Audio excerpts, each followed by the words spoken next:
योहानाचा शुभवर्तमान अध्याय 10 वचन 10. मी वाचतो, सगळ्यांनी लक्षपूर्वक ऐका.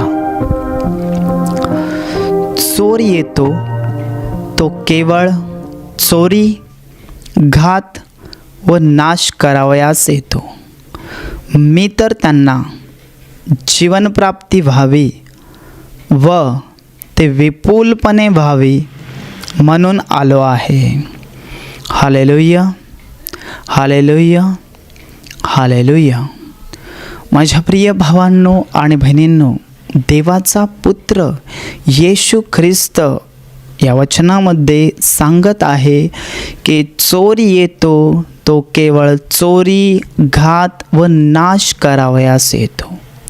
मी तर त्यांना जीवनप्राप्ती व्हावी व ती विपुलपणे व्हावी म्हणून आले आहे. Hallelujah, hallelujah. इथे पहिला शब्द वापरण्यात आलेला आहे तो म्हणजे चोर. आपल्याला माहीत आहे, आपण वर्तमानपत्रामध्ये वाचतो, या ठिकाणी बँकेतून चोरी केली, या ठिकाणचं घर लुटलं, या ठिकाणी दरोडा टाकला. तर हा जो चोर आहे, या जगातले जे चोर आहेत ते पैशांची चोरी करतात, दागिन्यांची चोरी करतात, मौल्यवान वस्तूंची चोरी करतात. कोणी पाकिट मारतो तर ते काय करतात, अशा पैशांची, दागिन्यांची, अशा मौल्यवान वस्तूंची चोरी करतात. पण इथे प्रभू येशू ख्रिस्त म्हणत आहे, चोर येतो तो केवळ चोरी, घात व नाश करावयास येतो. चोर हा शब्द प्रभू येशू ख्रिस्ताने कोणासाठी वापरलेला आहे? चोर हा शब्द प्रभू येशू ख्रिस्ताने सैतानासाठी हा शब्द वापरण्यात आलेला आहे. हा सैतान कोण आहे? ज्यावेळेस देवाने स्वर्ग निर्माण केला, स्वर्गामध्ये देवाची आराधना करण्यासाठी देवदूत निर्माण केले आणि याच्यामध्ये लुसिफर नावाचा एक दिव्यदूत निर्माण केला. देवाने खूप सारे लाखो करोडो दिव्यदूत निर्माण केले, पण एका दिव्यदूताचं नाव होतं लुसिफर. या लुसिफराकडे देवाने खूप सामर्थ्य दिलं होतं, त्याच्याकडे खूप ज्ञान होतं, कला होत्या, कौशल्य होतं, तो दिसायला एकदम सुंदर होता. Hallelujah, hallelujah. आणि याचं काम हे होतं की देवाची स्तुती करणं, देवाची आराधना करणं. पण एक दिवस त्याने देवाचं राजासन पाहिलं आणि त्यावेळेस त्याला गर्व निर्माण झाला. त्याला वाटलं मी सुद्धा देवासारखं आहे, आणि त्यावेळेस त्याचं पतन झालं आणि त्याला देवाने खाली फेकून दिलेलं आहे. आज लोकांच्या जीवनामध्ये सैतान जो आहे, जो लुसिफराचा सैतान झालेला आहे, तो सैतान आणि त्याच्यासोबत जे पतित दिव्यदूत आहेत ते आज लोकांच्या जीवनामध्ये चोराचं काम करत आहेत. त्यांना प्रभू येशू ख्रिस्त चोर म्हणत आहे. Hallelujah, hallelujah. देवाने स्वर्ग निर्माण केला, या सुंदर अशा सृष्टीची निर्मिती केली. सुंदर असं आकाश, सूर्य, चंद्र, तारे, पृथ्वी, जमीन, समुद्र, झाडे, झुडपे, पशु, पक्षी, समुद्रामध्ये मासे, जलचर प्राणी, सगळं काही देवाने निर्माण केलं.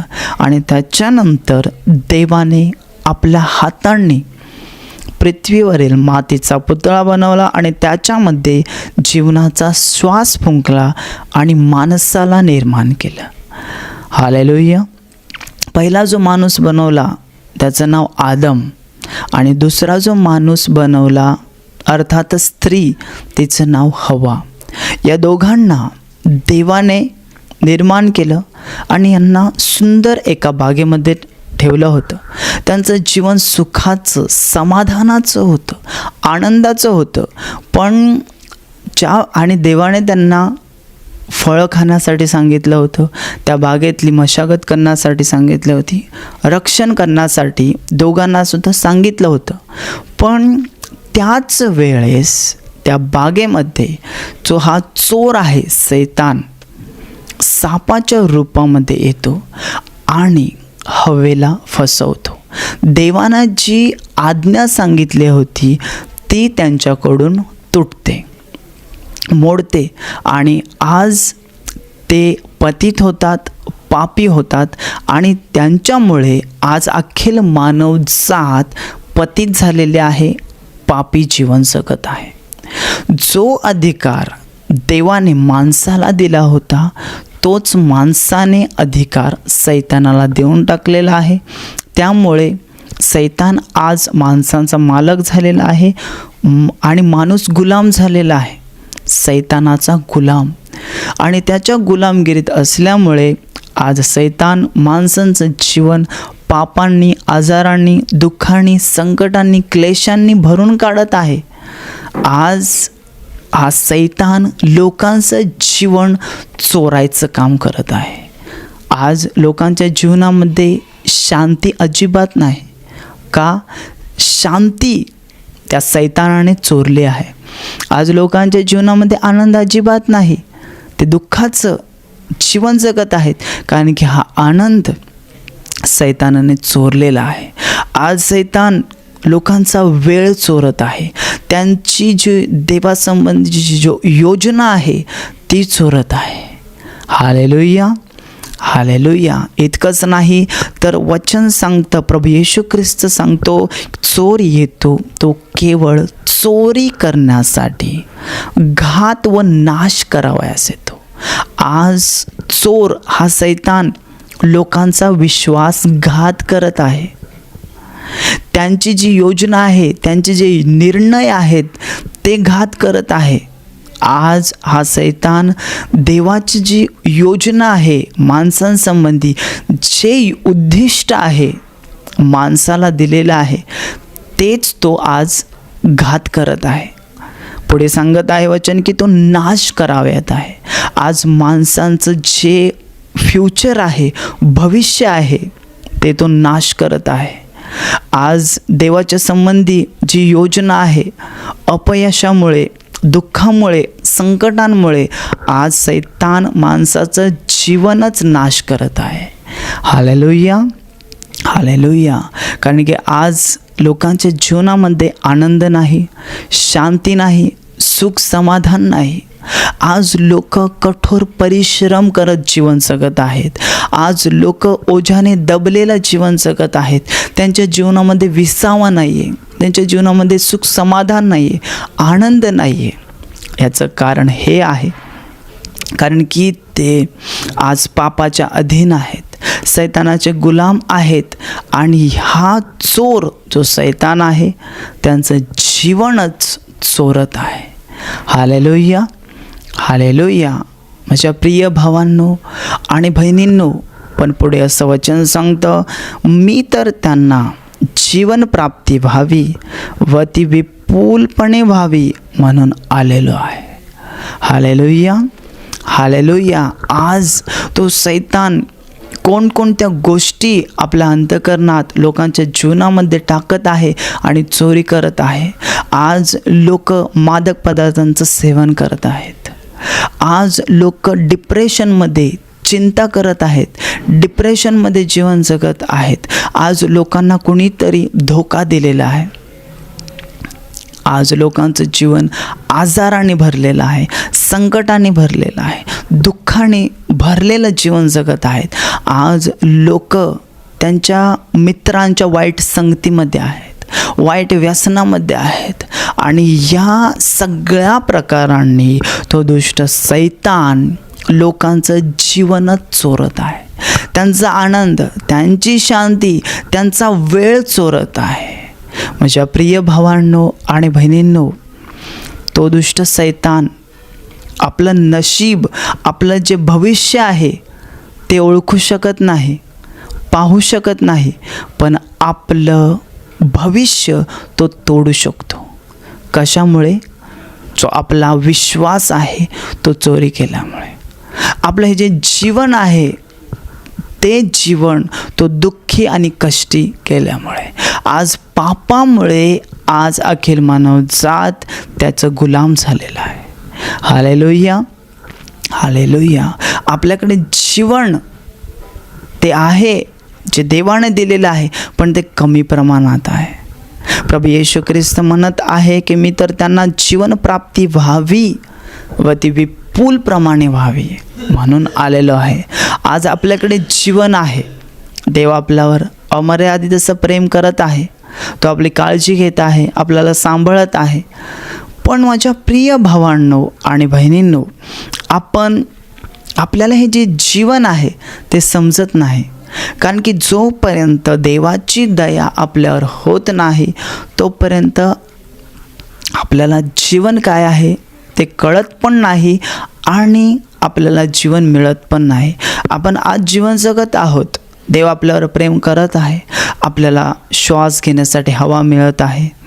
आपण जिवंत आहोत, पण आपल्याला खायला मिळत आहे, आपल्याला पाणी प्यायला मिळत आहे. सगळं या सृष्टीच्या द्वारे देव आपल्याला जिवंत ठेवत आहोत.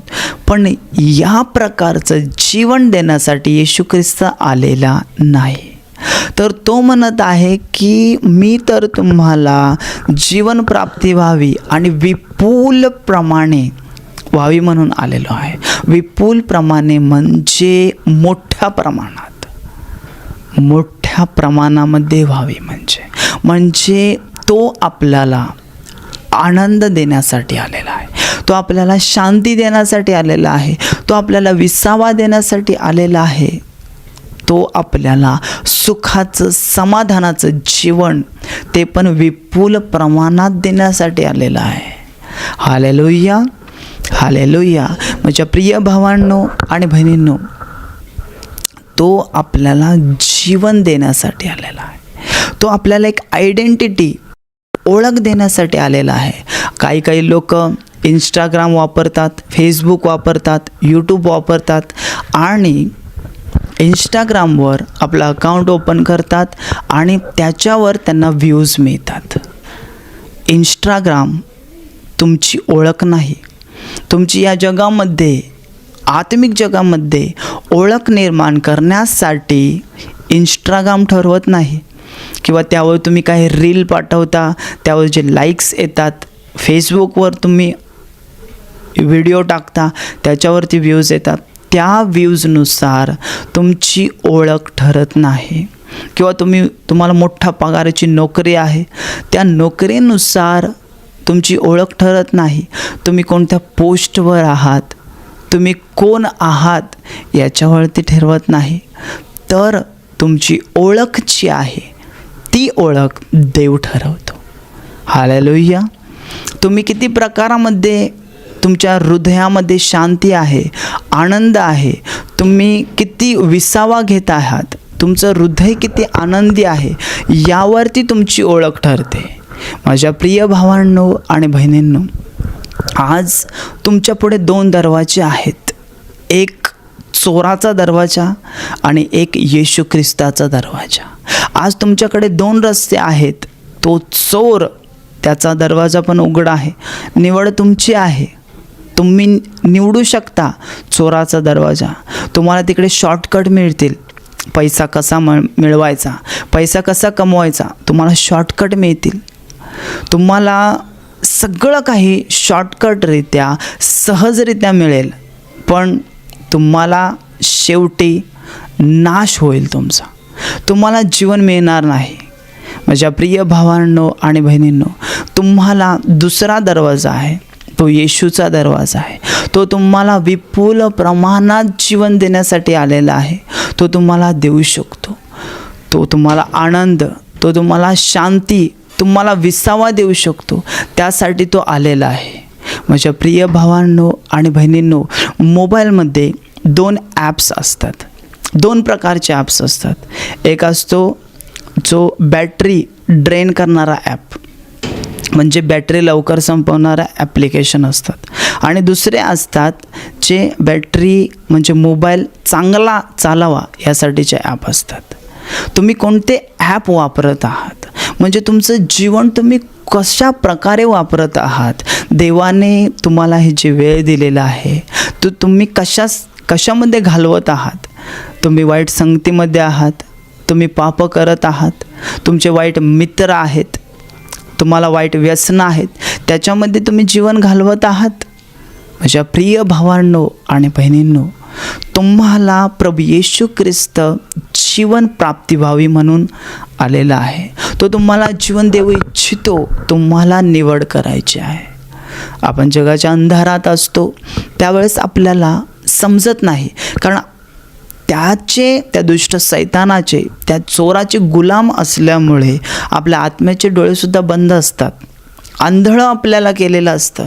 आपल्याला देवाचं मन काय आहे, योजना काय आहे, त्याचे विचार काय आहेत, त्याच्या आज्ञा काय आहेत ते आपल्याला अजिबात कळत नाही. कारण की देवाचा आणि आपला संबंध जो आहे तोच नसतो. कारण की सैतान काय करतो तर तो आपला आणि देवाचा संबंधच जो आहे, जे नातंच जे आहे ते नष्ट करतो. Hallelujah, hallelujah.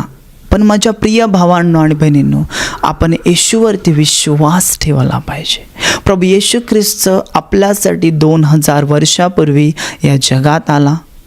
त्याने अखिल मानवजातींच्या पापांची शिक्षा स्वतःच्या देहावरती घेतलेली आहे. त्याने आपल्यासाठी त्याचं मौल्यवान असं रक्त वाहिलेलं आहे. त्याला चापकाचा मार देण्यात आला, डोक्यात काट्याचा मुकुट घालण्यात आला. त्याचं रक्त भळाभळा वाहत होतं, कारण की रक्त ओतल्या वाचून पापांची क्षमा नाही. माझ्या प्रिय भावांनो आणि बहिणींनो, त्याने आपल्याला वाचवण्यासाठी हे रक्त मोल म्हणून, खंडणी म्हणून त्या दुष्ट सैतानाला दिलेलं आहे. आज आपल्याला विपुल प्रमाणात जीवन देण्यासाठी येशू ख्रिस्त तयार आहे. तुम्हाला 2 दरवाजे तुमच्या समोर आहेत. तुम्हाला काय करायचं आहे? या सैतानाच्या दरवाजाचा निवड करून तुम्हाला नरकात जायचं आहे, की येशूचा दरवाजा? बायबल सांगतं येशू दार आहे, मीच दार आहे. या दरवाजाचा वापर करून तुम्हाला आज जायचं आणि स्वर्ग मिळवायचा आहे. खरा आनंद, खरी शांती तो प्रभू येशू ख्रिस्त विपुल प्रमाणात जीवन प्राप्ती करण्यासाठी आपल्याला आलेला आहे. तो जर आपल्याला आनंद मिळवायचा आहे तर तुम्हाला येशूवरती विश्वास ठेवावा लागेल. माझ्या प्रिय भावांनो आणि बहिणींनो, तो आपल्याला विपुल प्रमाणात जीवन देण्यासाठी आलेला आहे. आणि 2000 वर्षापूर्वी त्याने वधस्तंभावरचं लाजिरवाणं मरण स्वीकारलेलं आहे. अखिल मानवजातीच्या पापांची शिक्षा स्वतःवरती घेतलेली आहे. हे जी योजना होती ती त्याने पूर्ण केलेली आहे. हा जो काळ आहे तो कृपेचा काळ आहे, पाचारणाचा काळ आहे. आता तुम्हाला निवड करायची आहे. जो चोर आहे, जो चोरी करतो, तो आपला घात करतो, नाश करतो, त्याला निवडायची, किंवा जो आपल्याला जीवन प्राप्ती देण्यासाठी आलेला आहे, तो विपुल प्रमाणात देण्यासाठी आलेला आहे, तो आपल्याला आनंद, शांती, सुख, समाधान देऊ इच्छितो, त्याला निवडायचं. आता तुम्हाला निवड करायची आहे. माझ्या प्रिय भावांनो आणि बहिणींनो, प्रभू येशू ख्रिस्ताला निवडा. त्याला आपल्या जीवनाचा प्रभू आणि तारणारा म्हणून स्वीकार करा. तो तुम्हाला जीवन देईल आणि विपुल प्रमाणात जीवन देईल. त्याचा 100% आपल्या जीवनाचा प्रभू आणि तारणा म्हणून स्वीकार करा.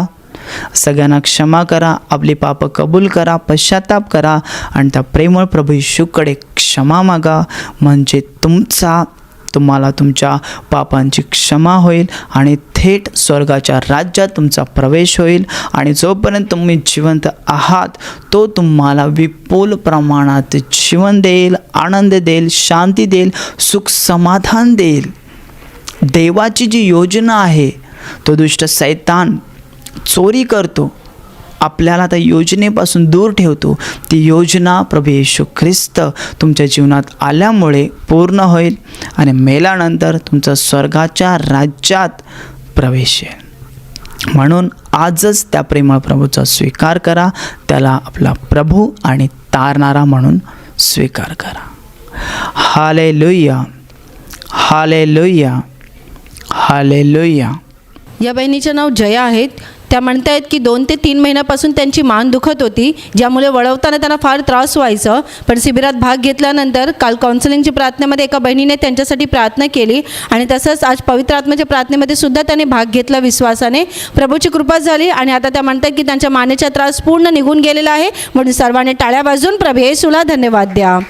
ताई सांगा, कुठे त्रास होता तुम्हाला? इकडं दुखत होता, या नसा ना या दुखत होत्या. मी तेल लावायचो, प्रार्थना करायचो, तरी पण बऱ्या होत नव्हत्या. मग काल मी आलो ना शिबिरला, तर दुपारी मला तर चांगलं झालं आहे. आज दुपारी तुम्हाला चांगलं झालं. काल तुम्ही काउन्सिलिंगमध्ये एका बहिणीकडून आशीर्वाद घेतला हां, आणि आज पवित्र आत्म्याच्या प्रार्थनेत काय झालं? ते मी पडली, एकदम लढायला लागली, पडली, तर मला हे बरं झालं. आता मान वळवताना त्रास होत नाही? नाही वळवून दाखवा, तुम्ही मान फिरवा. त्रास होत नाही? नाही होत. पूर्वी असं त्रास व्हायचा, हा व्हायचं, असं खाली दाब हे केलं तरी व्हायचं, पण आता काही त्रास होत नाही. काय तर. प्रभूने या बहिणीला बरं केलंय. सर्वांनी टाळ्या वाजून प्रभू येशूला धन्यवाद द्या.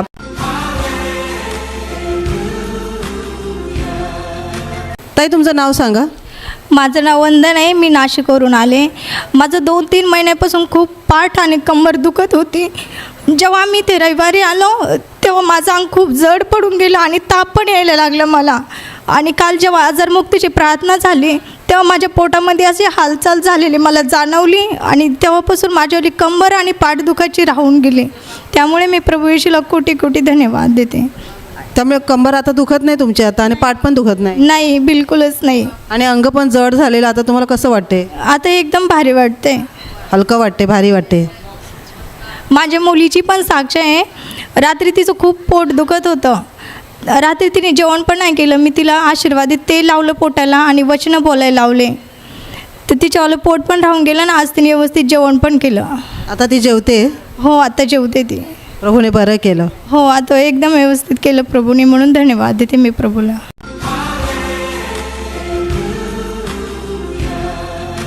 ताई तुमचं नाव सांगा. रमा हाडल. आणि काय झालं होतं तुम्हाला? माझा ना यो गुडघा पका चावत होता. 2-3 महिने झालं यो गुडघा पका चावायचा ना. इकडं शातीन पका इकडं दुखायचा ना, असा जड वाटायचा का असा मोठा दगड बिगड आहे असा वाटायचा. तर आता इथं पवित्र आत्म्याची प्रार्थना झाली ना, त्यानं सगळा हलका झाला, बरा वाटला. हां, आता बरं वाटतंय तुम्हाला? तुम्ही म्हणतात की गुडघा, कोणता गुडघा दुखायचा? दुखायचा गुडघा, उजवा गुडघा. आणि त्यामुळे तुम्हाला चालताना वगैरे त्रास व्हायचा? ना पका चावायचा निसता, चावायचं तुम्हाला आतून गुडघा पका चावायचा. आणि तुमच्या छातीच्या एका बाजूला त्रास व्हायचा, म्हणजे असं वाटायचं काही जड दगड ठेवलेला आहे? असा वाटायचा कसा मोठा दगड ठेवलाय. तर आता पवित्र आत्म्याची प्रार्थना झाली ना, तर सगळा हलका झाला, बरा. आता तिकडे काही त्रास होत नाही? नाही नाही. आता बसून उठून दाखवा. आता पूर्ण बसा खाली, उभे राहा. आता गुडघ्यांना काही त्रास होत नाही? नाही, काही नाही आता, काही होत नाही. आणि छातीचं पण जडपणा निघून गेलेला आहे. जे दगडसारखं वजन वाटत होतं ते हलकं झालंय. हलका झाला. प्रभूने बरं केलं तुम्हाला. केला प्रभूने. सर्वांनी टाळ्या वाजून प्रभू येशूला धन्यवाद द्या. आई तुमची साक्ष सांगा. माझे डोळ्यांची पाणी पडत होता, डोलं सुजलेलं होतं. एक डोळ्यांची पाणी माझे पक्का पडत होता, सतत पाणी पडायचं ते. तर ते माझे सोमवारपासून ती प्रार्थना घेतली, ते माझ्या डोळ्यांची पाणी कमी झाला. मला झोप पण नाही लागत होती, तर रात्री झोप पण चांगली लागली. 2-3 दिवसांनी मला बाथरूम व्हायचा. तर आज मी 2 टाईम मी बाथरूमला गेलो. जबाब माझा चांगला नाही निघत होता, तर जबाब पण माझा हातात चांगला निघायला लागला. मला बोलायला होत नाही, त्रास होत होता. बोलायला पण मला त्रास व्हायचा. माझी साक्षी होती. तुम्ही सांगताय की म्हणजे तुमच्या उजव्या डोळ्यातून सतत पाणी यायचं? सतत पाणी यायचं. आणि त्यामुळे तुमचा चेहरा पण सुजला होता? ते किती महिन्यापासून तुमच्या पाणी यायचं? पाणी याचं ते 2 वर्ष तरी असेल. 2 वर्षापासून हां. सतत पाणी पण यायचं आणि चेहऱ्याला अजूनमधून सूज पण यायची? पण याची. म्हणजे तुम्ही काल सोमवारच्या प्रार्थनेमध्ये भाग घेतला आजारमुक्तीच्या आणि डोळ्यातून पाणी येणं बंद झालं. बंद झाला. आता पाणी येत नाही नाही पाणी येत. आणि चेहऱ्याची सूज पण निघून गेली. हां, शरीराची सूज निघून गेली. आणि तुम्ही सांगता की 2 वर्षापासून तुम्हाला अशी समस्या होती की तुमचं पोट साफ होत नव्हतं. शाप होत नव्हता. तुम्हाला 2-2 दिवस लागायचे. लागायचे 2-2 दिवस. तर सतत 2 वर्ष चालू होतं. चालू होता. आणि 2 वर्षापासून तुम्हाला अजून काय होत होतं? दम लागत होता छातीन, दम लागत होता. दम लागत होता मना छातीला. म्हणजे काय खायला गेलात का दम लागायचा. असा हिंडायला कुठं लागलो तरी पण मनात दम लागायचा. असा काहीतरी असा पाण्याला ओझा घेतला तरी पण मनात दम लागायचा.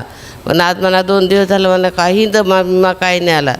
2 दिवस म्हणजे 2 वर्षापासून ही समस्या तुम्हाला होती. हां, तुमचं पोट साफ होत नव्हतं आणि तुम्हाला दम पण लागायचा लागायचा. आणि तुमच्या डोळ्यातून पाणी पण यायचं. पण याचा तिन्ही आजार प्रभूने काढून टाकले. काढून टाकलं. आता तुम्हाला काहीच नाही होत नाही. सगळं व्यवस्थित आहे. हा, व्यवस्थित डोळ्याचं पाणी येणं पण बंद झालेलं आहे. झालं. हो. आणि पोट जे तुमचं साफ होत नव्हतं ते आता व्यवस्थित पोट साफ होतं. तर त्याबद्दल मी आणि तिसरी काय साक्षी होती तुमची? झोप नाही लागायची मला. तर रात्री झोप म्हणजे रात्रभर तुम्ही जागे असायचे. जागी राहायची. 2 वाजेपर्यंत जागी राहायची. मला झोपत नाही लागायची. मग रात्री मला झोप जाम चांगली लागली. सोमवारी शिबिरात आल्यापासून रात्री चांगली झोप लागते. हो, चांगली झोप 2 वर्षाच्या या समस्यातून देखील देवाने तुम्हाला बाहेर काढलेलं आहे. काढलं. आता चांगलं झोपतं रात्रीचं. हो.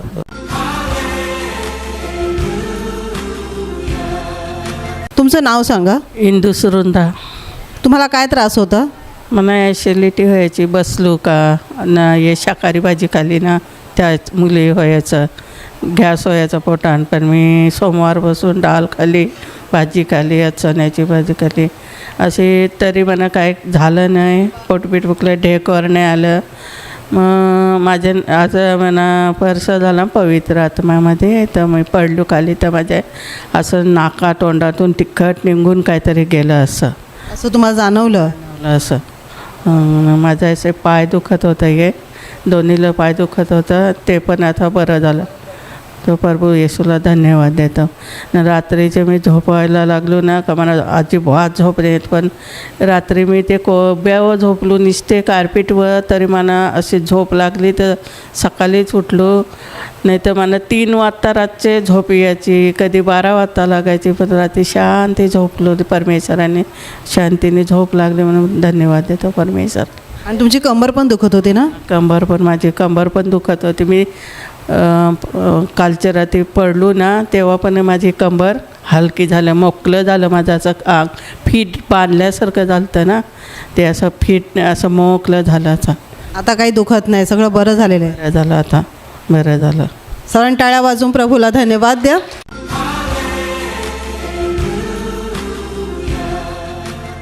मी आता तुमच्यासाठी प्रार्थना करणार आहे, म्हणून तुमच्या आजारी भागावर हात ठेवा. जर शक्य नसेल आजारी भागावर हात ठेवणं तर तुमच्या छातीवर हात ठेवा आणि या क्षणाला पूर्ण विश्वास बाळगा की प्रभू येशू ख्रिस्त मला स्पर्श करेल आणि मला बरं करेल. तुमच्या शरीरातील सर्व आजार, त्रास, वेदना, रोग या क्षणाला येशूच्या पवित्र नावात नष्ट होऊ दे. तुमच्या जीवनातील प्रत्येक अंधकाराचं काम नष्ट होऊ दे. तुमच्या जीवनातील प्रत्येक सैतानी बंधन प्रभूच्या सामर्थ्याने तुटून जाऊ दे. ज्यांच्यामध्ये अशुद्ध आत्मे आहेत त्यांना मी आज्ञा देतो, सर्व अशुद्ध आत्म्यांनो प्रभू येशूच्या नावाने मी तुम्हाला आज्ञा देतो, यांच्यातून निघून जा आणि परत यांच्यात कधीच प्रवेश करू नका. तुमच्या जीवनाविरुद्ध त्या दुष्ट सैतान ज्या काही योजना आखलेल्या आहेत त्या सगळ्या योजना येशूच्या नावाने, येशूच्या पवित्र रक्तामध्ये रद्द होते आणि तुम्हा सगळ्यांवर प्रभूचे महान आशीर्वाद येऊ दे. आमेन.